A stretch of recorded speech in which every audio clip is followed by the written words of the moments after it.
እኔም ወንድሞቼ ወደ እናንተ በመጣው ጊዜ በቃልና በጥበብ ብልጫ ለእግዚአብሔር ምስክርነቴን ለእናንተ እየነገርሁ አልመጣሁም። በመካከላችሁ ሳለሁ ከኢየሱስ ክርስቶስ በቀር እርሱም እንደተሰቀለ ሌላ ነገር እንዳላውቅ ቆርጬ ነበርና እኔም በድካምና በፍርሃት በብዙ መንቀጥቀጥም በእናንተ ዘንድ ነበርሁ። እምነታችሁም በእግዚአብሔር ኃይል እንጂ በሰው ጥበብ እንዳይሆን ቃሌም ስብከቴም መንፈስና ኃይልን በመግለጥ ነበር እንጂ በሚያባብል የጥበብ ቃል አልነበረም ይላል። ክብር ለኢየሱስ ይሁን። ርዕሳችን ስብከታችን የተሰቀለው ነው የሚል ነው። ክብር ለኢየሱስ ይሁን። ምናችን? ስብከታችን። እስኪ ስብከታችን በሉ። ስብከታችን ማን ነው? የተሰቀለው። ስብከታችን ያህዌ ነው አይደል? ስብከታችን ያ የሚያስፈራራው አምላክ የሆነ ታውቃላችሁ። ብሉይ ኪዳን ለሙሴ ታስታውሳላችሁ? እገለጣለሁ በሲና ብሎት ሲገለጥ ተራራው ሲና ጤሰ ይላል። እሳት ጉርምርምታ ምናምን እና ሰዎቹ ሲያዩ ፈርተው በቃ ይቅርብና ያንን አይደለም የምንሰብከው፣ ያህዌን አይደለም የምንሰብከው።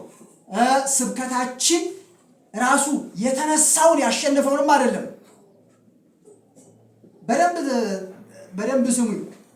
ስብከታችን የሆነ ድል አድራጊ አይነት የሆነውን ጌታ አይደለም። ድል አድራጊ እኮ ነው፣ አሸናፊ እኮ ነው፣ የበላይ እኮ ነው፣ ልዑል እኮ ነው፣ ጀግና እኮ ነው፣ የሁሉ ምንጭ እኮ ነው።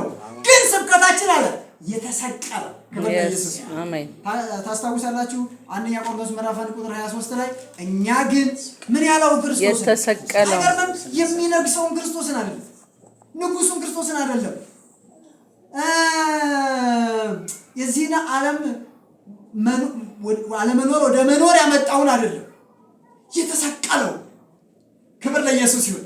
ለምን ታውቃላችሁ? መስቀል ውስጥ የዘላለም ሕይወት አለ። መስቀል ውስጥ የኃጢአት ስርየት አለ። መስቀል ውስጥ ከእግዚአብሔር ጋር እርቅ ተፈጽሟል። መስቀል ውስጥ ጽድቅ አለ፣ ቅድስና አለ፣ ሕይወት አለ። ስለዚህ ስብከታችን ማን ነው? የተሰቀለው። ጳውሎስ እንደዚህ አለ ወደ ቆሮንቶስ ሲመጣ እኔ ወደ እናንተ በመጣሁ ጊዜ በፍርሃት ነበርኩ አለ። የሚገርማችሁ ሐዋርያት ሥራ ምዕራፍ 17 ሄዳችሁ ስታነቡት ታገኙታላችሁ። ጳውሎስ ሐዋርያት ሥራ ምዕራፍ 18 ነው ወደ ቆሮንቶስ እንደገባ የሚነግረን። 17 ላይ ግን ከኤፊቆሮሶችና ከኤስጦሶች ከሚባሉ ፈላስፋዎች ጋር ተከራክሮ ብዙ ችግር ገጥሞት ብዙ ተግዳሮት። ፈላስፎች የግሪኮች ናቸው ታውቃላችሁ። የግሪክ ፈላስፋ ማን ታውቃላችሁ? ፕሉቶ፣ አርስቶትል፣ ሶቅራጥስ፣ ዲዮጋን ምናምን አይደል? በጣም አሉ የተባሉ በዚያም ላይ ረቂቅ የፍልስፍና እንትኖችን ያመጡ ሰዎች ናቸው። እኔ ስለ ዲዮጋን አንዴ ያለበኩት ምን እንደታውቃላችሁ? ዲዮጋን ምንም አያስፈልገኝም፣ ምን እኮ ለመኖር ቁስ አያስፈልገኝም፣ ቤት አያስፈልገኝም፣ ምንም አያስፈልገኝም ብሎ ዝም ብሎ የሚኖር ሰው ነበር እና መጠጫ ኩባያ ብቻ ነበር ውሃ መጠጫ ብሎ የሚያስፈልገኝ እሱ ብቻ ነው ብሎ እሷን ብቻ ይዞ ነበር የሚኖረው። እና አንድ ቀን ወንዝ ዳር ሄዶ አንዴ ለካ ኩባያ የሚያስፈልገኝ በእጅ ጠጣ ነው ብሎ ኩባያውን ጣለው። ታውቃላችሁ ለመኖር ራሴ በቂ ነኝ ብሎ የሚያልፈው ታውቃላችሁ። በጣም ትልቅ ፍልስፍና ነው፣ በጣም ትልቅ። እዛ ፈላስፎች ጋር ሲከራከር ለምን ኢየሱስ ክርስቶስ እንደተሰቀለ ነው የሚሰብከው። የተሰቀለ ጥበብ አይደለም ድካም ነው። የተሰቀለ ክብር አይደለም ውርደት ነው። የተሰቀለ ሞት ነው ያለበት፣ ሕይወት የለበትም። ይህንን የተሰቀለ መስበክ ደስ የሚያሰኘው ጳውሎስ ግን ስብከታችን አለ የተሰቀለ። ክብር ለኢየሱስ ይሁን። አሜን። ጳውሎስ እኔ ግን አለ የምሰብከው ኢየሱስ ክርስቶስ እንደተሰቀለ ሆኖ ያየሁትን ነው እንጂ የግሪክን ፍልስፍና አልሰብክም፣ የአይሁድን ተአምራት አልሰብክም ብሎ በፍርሃት በመጣም በብዙ መንቀጥቀጥ በመጣም የተንቀጠቀጠ የፈራው ከፍልስፍና የተነሳ በጣም ብዙ አምታተውታል ታውቃላችሁ። ባይዘው ቀላል ነገር አይደለም። ያሳጫው በጣም ነው እንትን ያሉት እና ተስፋ ቆሮንቶስ ውስጥ እንኳን መስፋት ጀምሮ ነበር ትቶ ወንጌል መስፋት ከዚህ በኋላ በቃ ተስፋ ቆርጦ እና እግዚአብሔር እንደዚህ ያለው አትፍራ፣ እኔ ካንተ ጋር ነኝ። በዚህ ከተማ ብዙ ሕዝብ አለኝና ተናገር፣ ዝም አትበላው። እና መስበክ ሲጀምር በፍርሃት ውስጥ ነው ያለው። ይሁን ታውቃላችሁ፣ ተንቀጥቅጧል። በብዙ ቻሌንጅ ውስጥ ነው ያለው። ግን አለ በብዙ መንቀጥቀጥ እናንተም በሰብካችሁ የሰበኳችሁ ግን ኢየሱስ ክርስቶስ እንደተሰቀለ ይሆናል። ለኢየሱስ ይሁን። እኔ ራሱ አለ ያንን የፍልስፍና ትምህርት ላለመስማት ቆረጥኳል። አልሰማም፣ አልፈልግም። ብዙ የሚያሳምን ነገር ያለው ይመስላል። ብዙ እውነት ያለው ይመስላል። በጣም አደገኛ ነው አስተሳሰቡ፣ በጣም አደገኛ ነው። ግን አለ እኔ አንድ ነገር ቆርጫለሁ። አንደኛ ኢየሱስ እንደተሰቀለ ብቻ ላስብ ላይ ልመለከት።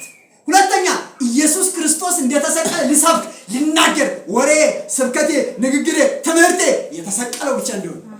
ክብር ለኢየሱስ ይሁን። ስብከታችን የተሰቀለው ባይዘወይ የተሰቀለው ውስጥ 100% ለኛ የሚያስፈልግ ህይወትም በረከትም አለ። ክብር ለኢየሱስ ይሁን። እጥረት የሌለበት ነው የኢየሱስ መስቀል። ኢየሱስ ሲናገር እኮ እንደዚህ አለ፣ ሙሴ በምድረ በዳ እባብን እንደሰቀለ። ይሄን እንግዲህ አስታውሱ።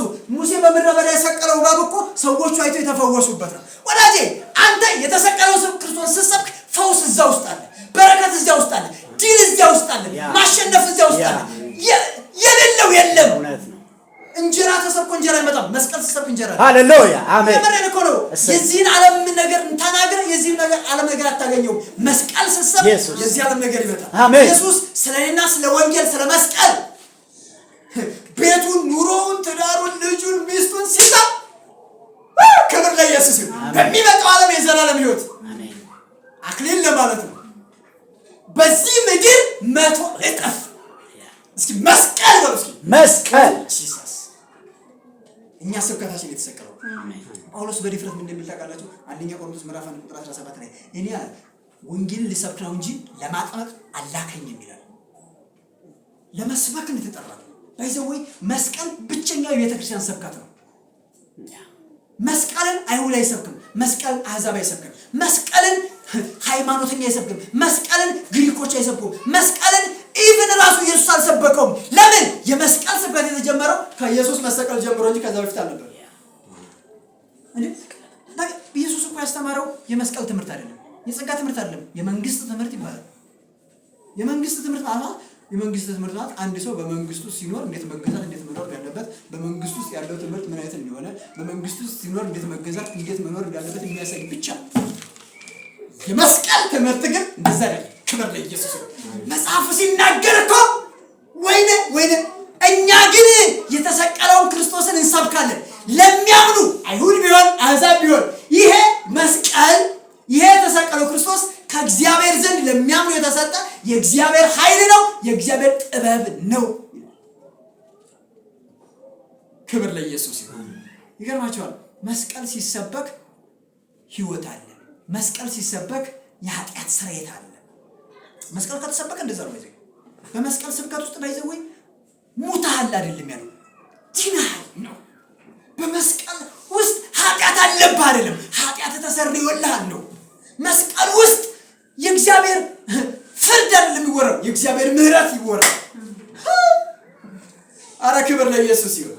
በመስቀል ላይ የተሰራው ስራ ድንቅ ነው እና ጳውሎስ እንደዚህ ያለ እኔ ወደ እናንተ ስመጣ በፍርሃት ብሆንም ግን አለ ማየት የምፈልገው ማሰብ የምፈልገው። የሚገርማችሁ እዚህ ጋር እንደዚህ ነው፣ በመካከላችሁ ሳለሁ ከኢየሱስ ክርስቶስ በቀር እርሱም እንደተሰቀለ ሌላ ነገር እንዳላውቅ ቆርጬ ነበር። ይገርማል አይደል? ብዙ ነገር የሚታወቅ ማለት ነገር ባለበት የመረድ ኮድ ብዙ ዕውቀት በሞላበት ዓለም አንዳንዱ ዕውቀት በጣም ደስ ያሰኛል። በጣም ቀላል ነገር አለ ባይዘው በጣም እንደው ሳይድረው አስተካክለው ኦርቶዶክስ ውስጥ ያለ ገርላገድ እንዴት አድርገው እንደሰደሩት እንዴት አድርገው በስመ አብ ብለው ይጀምራሉ። በስመ አብ ብለው ይጀምሩና ከዛ ለዓለም ብለው ይጨርሳሉ አይደል? አስደናቂ እንደው እውነትም ይመስል ሄይ አለ እንዲህ አይነቱን ለማወቅ አልፈልግም ማለት። እኔ ግን ለማወቅ የምፈልገው የተሰቀለው ክርስቶስ ነው። ክርስቶስ እንደተሰቀለው ለምን ታውቃላችሁ? የኢየሱስ መሰቀል ለዓለም ሞኝነት ነው፣ ለግሪክ ሞኝነት ነው፣ ለአሕዛብ ለአይሁድ ሞኝነት ነው። ሞኝነት ለኛ ግን ክብር ነው፣ ለኛ ግን ሕይወት ነው፣ ለኛ ግን ከኃጢአት ነፃ ያወጣንበት ነው። ኢየሱስ ለዘላለም ይባረክ። ወገኔ አንተ እኮ ከብዙ ነገር በብዙ ነገር አመልጠሃል። እስከዛሬም አለ። ከኃጢአት እንዴት ታመልጣለህ? ኢየሱስ ባይሰቀል። ከሞት እንዴት ታመልጣለህ? ኢየሱስ ባይሰቀል። መስቀል ላይ እኮ ትልቅ ስራ ነው የተሰራው። መስቀል ላይ የተሰራው ስራ በየትኛውም ዘመን ተሰርቶ ያቀም ወደፊትም አይሰራም። መስቀል ላይ የተሰራው ስራ ኢየሱስ ክርስቶስ አንዴ ለዘላለም የሰራው ድንቅ ስራ እና የተሰቀለውን ክርስቶስን እንሰብካለን ብሎ ይናገራል ጳውሎስ።